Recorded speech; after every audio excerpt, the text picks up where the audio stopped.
এই অন্তর্বর্তী সরকারের উপদেষ্টারা কেউ কেউ দেশ ছেড়ে পালানোর কথা চিন্তা করতেছেন, মানে সেফ এক্সিট নেওয়ার চিন্তা করতেছেন। তো এর মাঝখানে বাংলাদেশের সকল বিমানবন্দরে বিশেষ সতর্কতা জারি করা হয়েছে। যারা দেশ ছেড়ে পালানোর চিন্তা করতেছে এদের কাউকে আর পালাইতে দেওয়া হবে না, প্রত্যেককে এয়ারপোর্টে গ্রেফতার করা হবে। এরা মোটামুটি ঝাঁপিয়ে পড়েছে। তারা বলতে চাচ্ছে, স্যার এখনই কিছু করেন, আমরা জরুরি অবস্থা ডাকি, দরকার হলে রাষ্ট্রপতির কাছে যাব, রাষ্ট্রপতি যদি জরুরি অবস্থা দেয় আমরা জরুরি অবস্থা ঘোষণা করব। এখনই রাষ্ট্রপতির কাছে যাবে, একটা জরুরি অবস্থা ঘোষণা করবে, আর্মি পাওয়ার নিয়ে নিবে, তারপরে উনি রিয়েলিটিতে আসছে। যে এই বুঝি সেনা শাসন আসলো, এই বুঝি মানে জরুরি অবস্থা জারি হলো। এই মুহূর্তে 56 জন জেনারেল তারা সেনা নিবাসে মিটিং করেছেন, সেখানে উত্তেজনাকর পরিস্থিতি তৈরি হচ্ছে, উত্তেজনা বিরাজ করছে। সেই উত্তেজনা সরকারের বিরুদ্ধে চলে গেলে একটা বাজে পরিস্থিতি তৈরি হবে। এই হিউম্যান রাইটস ওয়াচ ইউনূস সরকারের কড়া সমালোচনা করেছে এবং বলেছে ইউনূস সরকারের আমলে ঠিক একই রকম মানবাধিকার লঙ্ঘন করা হচ্ছে যেমন করা হতো শেখ হাসিনা সরকারের সময়। এই যে এতজন অফিসারের নামে এইটা হচ্ছে, এটা মেনে নেওয়া যায় না, এটার ব্যাপারে আমরা কি করতে পারি এটা আলোচনা করি, এরকম টাইপের একটা কথা যখন বললো, দেন মোটামুটি অফিসাররা যারা আছে মোটামুটি কিছু অফিসার ঝাঁপিয়ে পড়লো। একজন অফিসার ওখানে কেঁদে দিল। কে কেঁদে দিছে? মেজর জেনারেল মাহবুব ইমোশনাল হয়ে, যে আপনি আমাদের বাবা মা, আপনি যাই করেন আমাদের পানিশমেন্ট দেন, যাই করেন আপনি দেন, আমরা সিভিল কোর্টে যাইতে চাই না। তাকে ইয়া করেছে DGFI DG major general Jahangir. আনসারের এটা আমি খুব আপসেট হয়েছি। মেজর জেনারেল সাজ্জাদকে আমি খুব ভালোভাবে চিনতাম, বাট সেও খুব সিরিয়াস হয়ে এটার ব্যাপারে ব্যবস্থা নেওয়ার জন্য বলেছে। আরেকজন হচ্ছে মেজর জেনারেল আমিন, যে রিসেন্টলি তার 4 দিন পরে বোধহয় রিটায়ারমেন্ট, আনসারের ডিজি ছিল। এরা মোটামুটি ঝাঁপিয়ে পড়েছে। আরেকজন হচ্ছে 9 division Asad, major general Asad. তারা বলতে চাচ্ছে, স্যার এখনই কিছু করেন, আমরা জরুরি অবস্থা ডাকি, দরকার হলে রাষ্ট্রপতির কাছে যাব, রাষ্ট্রপতি যদি জরুরি অবস্থা দেয় আমরা জরুরি অবস্থা ঘোষণা করব। মানে হাত পা গুটাই আজিব, স্যার কিছু একটা বলেন, এখনই মাঠে নামিয়ে করতেছি।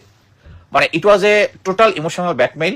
এবং জেনারেল ওয়াকার এজ ইফ রাজি হয়ে যাচ্ছেন, হ্যাঁ আমাদের একটা কিছু করতে হবে আমাদের সাথীওয়ালা ভাইদেরকে রক্ষা করার জন্য।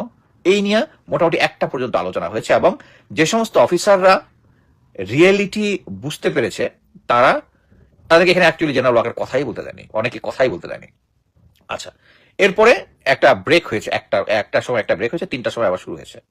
এর মধ্যে জেনারেল ওয়াকার তার, আমি জানি না, আমি চোখ বন্ধ করে বলবো যে উনি ওনার আওয়ামী লীগ এবং ভারতীয় হ্যান্ডেলারদের সাথে কথা বলেছেন, কি করতে পারবেন, রিয়েলিটি ভার্সেস ইমোশন। এখানে জেনারেল যারা আছে তারা একটা ইমোশনালি তাকে ব্ল্যাকমেইল করার চেষ্টা করছে, এবং সে ইমোশনাল হয়েছে। হওয়ার পরে এখনই রাষ্ট্রপতির কাছে যাবে, একটা জরুরি অবস্থা ঘোষণা করবে, আর্মি পাওয়ার নিয়ে নিবে, তারপরে উনি রিয়েলিটিতে আসছে। রিয়েলিটি আসার পরে বলছে, না আমরা সেনাবাহিনী একটি দেশের একটি সার্বভৌমত্ব রক্ষার বাহিনী, এটা ইচ্ছা করলে আমাদেরকে আইন ফলো করতে হবে।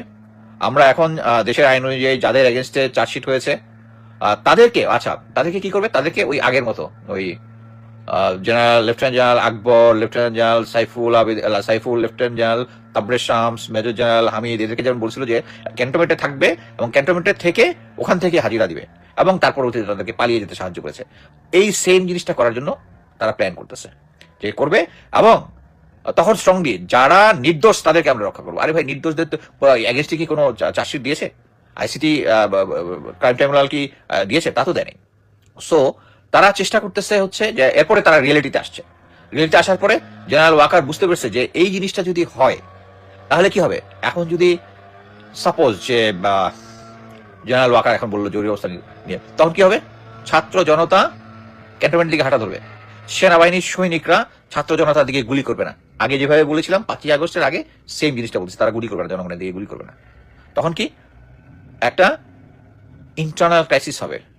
আমি আজকে জাস্ট চ্যাট জিবিতে জিজ্ঞেস করতেছিলাম যে এই পৃথিবীতে যুদ্ধ ছাড়া নিজ দেশের লোক, নিজ দেশের সেনাবাহিনী 30 জনের মতো, 20 থেকে 30 জনের মতো অ্যারেস্ট করেছে কোন কোন দেশে? আসছে 4টা দেশে, একটার মধ্যে ছিল আর্জেন্টিনা, আর বাকিগুলোর নামটা আমি বলতেছি না, নিজেরা চেক করে নিয়েন।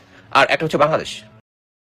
আপনি চিন্তা করে দেখেন যে আমরা চ্যাট জিপিটিও জেনে গেছে যে আমরা নিজের দেশে। এখন কথা হচ্ছে, এটা কি ভুল হয়েছে? আমি যদ্দূর জানি তাদের প্রত্যেকের এগেনস্টে সাক্ষ্য প্রমাণ থেকেই তাদের এগেনস্টে চার্জশিট গঠন করা হচ্ছে। যদি জেনারেল ওয়াকার, ওই যে তখন বলছিলাম যে এই যারা গুম খুন করেছে তাদের রক্তের দাগ, তাদের দায় কেন সেনাবাহিনী নিবে? এটা যদি করতেন তাহলে আজকে সেনাবাহিনীকে এই পরিস্থিতিতে পড়তে হতো না। উনি যদি ছেড়ে দিতেন আমিও চুপচাপ হয়ে যেতাম। আমাকেও এখন কিছু লোক মানে কি, জেনারেল ওয়াকারের সাপোর্টের লোকরা আমাকে বোঝানোর চেষ্টা করছে আমি anti army, I am not anti army. আমার মতন অনেকেই খুশি হয়ে গেছেন যে গেল 2 থেকে 3 দিন যাবত আমাদের এই অন্তর্বর্তী সরকারের উপদেষ্টারা কেউ কেউ বিএনপির সাথে আতাত করে ফেলেছেন, কেউ আবার গোপনে শেখ হাসিনার সাথে যোগাযোগ করছেন, কেউ দেশ ছেড়ে পালানোর কথা চিন্তা করতেছেন, মানে সেফ এক্সিট নেওয়ার চিন্তা করতেছেন। তো এর মাঝখানে যখন আমরা নিউজটি দেখলাম যে বাংলাদেশের সকল বিমানবন্দরে সরকারের পক্ষ থেকে বিশেষ সতর্কতা জারি করা হয়েছে, এই খবর দেখে আমরা খুশিতে উদ্বেগিত। মানে কেন? যে সম্ভবত যারা দেশ ছেড়ে পালানোর চিন্তা করতেছে এদের কাউকে আর পালাইতে দেওয়া হবে না, প্রত্যেকে এয়ারপোর্টে গ্রেপ্তার করা হবে। অনেকে এমনটাই ভাবছি, আবার অনেকে ভাবছি যে সাংবাদিক মাসুদ কামাল বলছিলেন যারা উপদেষ্টা আছে তাদের পাসপোর্টটা আগেই জব্দ করে ফেলা উচিত, যেন পরিস্থিতি খারাপ হলে যাদের দ্বৈত নাগরিকত্ব আছে এরা যেন দেশ ছেড়ে ভাগতে না পারে। এর মাঝখানে আমরা আবার শুনলাম গতকালকে যে আন্তর্জাতিক অপরাধ বিচারিক ট্রাইব্যুনাল থেকে আপনার কি বলা হয় যে নতুন করে একটা সিদ্ধান্ত আসতেছে। তো সবকিছু মিলিয়ে অনেকে দেশ ছেড়ে পালাতে পারে, এই যখন পারসেপশন আর এই যখন নিউজ, আমরা সবাই খুশিতে আত্মহারা। কিন্তু আসল ঘটনাটা কি? কেন হঠাৎ করে সকল বিমানবন্দরে বিশেষ সতর্কতা জারি করা হলো? পুরো খবর শুনলে আবার আপনার মনটা ভালো হবে না, খারাপই হয়ে যাবে। আসুন দেখি মূল ঘটনা কি, কেন এই সতর্কতা। গেল কয়েকদিন যাবত সারা পৃথিবীর যে বড় বড় আন্তর্জাতিক বিমানবন্দরগুলো আছে সেখানে বেশ কিছু সাইবার হামলা হয়েছে। মানে সিস্টেমের ভিতরে যারা হ্যাকাররা আছেন, স্প্যামাররা আছেন, তারা বিভিন্ন ধরনের হামলা করেছেন। আর এতে বিমানের যে ফ্লাইট জটিলতা অথবা আকাশপথে যখন বিমান চলে তখন নেটওয়ার্কিং সিগন্যাল অথবা আরো যে গুরুত্বপূর্ণ বিষয়গুলো আছে সেগুলোতে কিন্তু যান্ত্রিক ত্রুটি দেখা দিয়েছে বা প্রযুক্তিগত সমস্যা দেখা দিয়েছে। তো এই বিষয়গুলোকে মাথায় রেখে বাংলাদেশের বেসামরিক বিমান চলাচল কর্তৃপক্ষ বেবিচক তারা সাইবার হামলা প্রতিরোধে সকল বিমানবন্দরে সতর্কতা জারি করেছে। এখন এটা পুলিশ, বিডিআর, বিজিবি তাদেরকে দিয়ে কিন্তু কোনো কাজের বিষয় না, এটা যারা প্রযুক্তি খাতকে দেখেন এটা তাদের কাজ। আসলে সতর্কতা জারি করা হয়েছে সাইবার হামলার, অন্য কোনো কিছু না।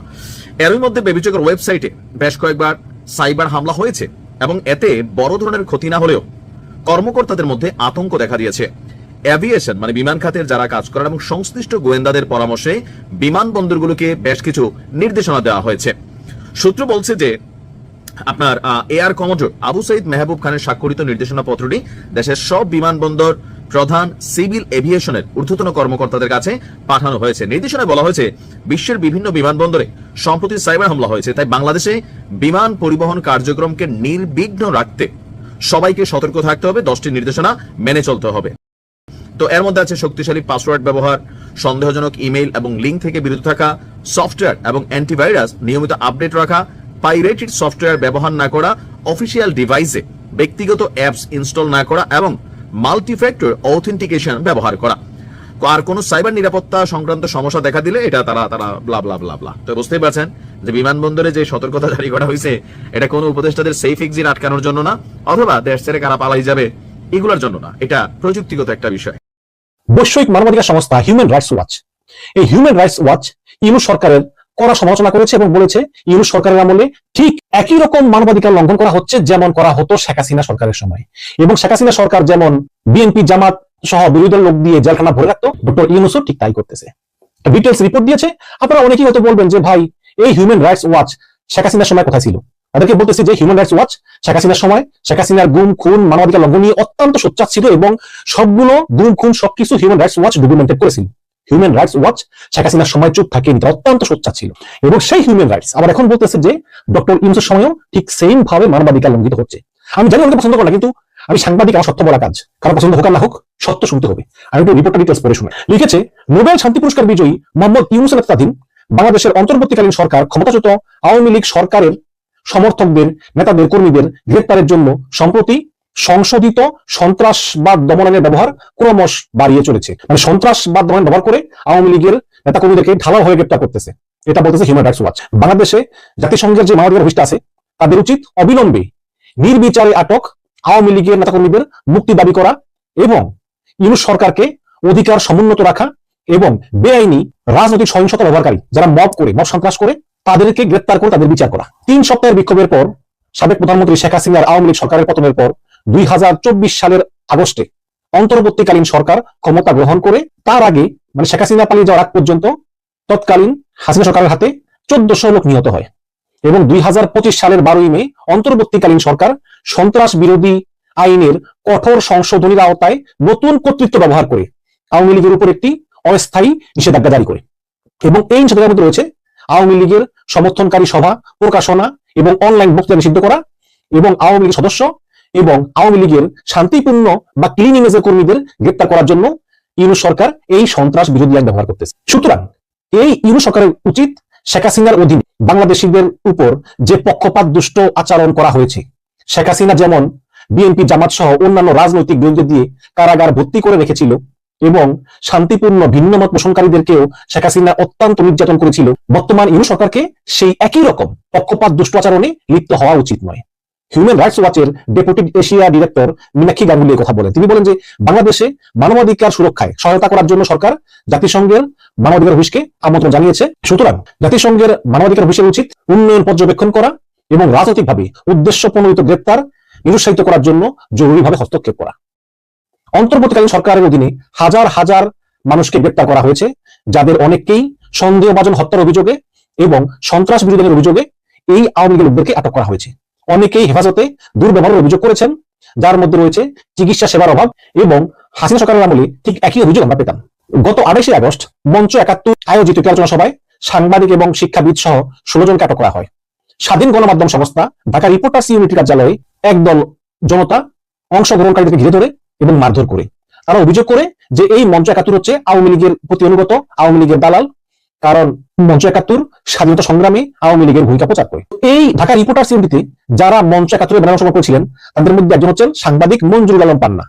তিনি পুলিশের কাছে সুরক্ষা চেয়েছিলেন, এবং যারা সেখানে মব সৃষ্টি করেছে, মারধর করেছে, তাদেরকে গ্রেপ্তার করার পরিবর্তে উল্টো পুলিশ যারা অংশগ্রহণ করেছে, মারধরের শিকার হয়েছে, সেই 16 জনকে আটক করে, যার মধ্যে কয়েকজনের বয়স 70 এবং 80 এর মতো।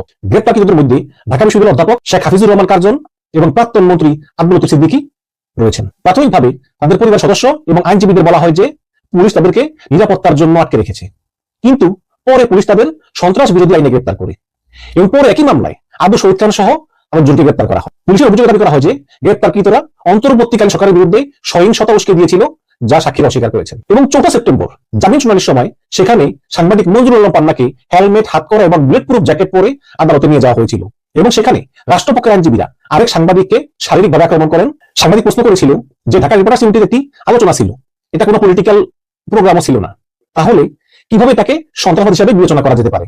তখনই তার উপর আক্রমণ করা হয়। এবং এই যে ব্যক্তিরা কারাগারে আছেন, তারা অন্যভাবে আছেন, কিন্তু যারা এইসব ব্যক্তির আক্রমণ করেছিল তারা কিন্তু মুক্ত বাতাসে ঘুরে বেড়াচ্ছে। এই সরকার, এই ইউনূস সরকার একদম সর্বোপরি ফ্যাসিস্ট আওয়ামী লীগ সরকারের মতোই আচরণ করতেছে, যেটা হিউম্যান রাইটস ওয়াচ এখানে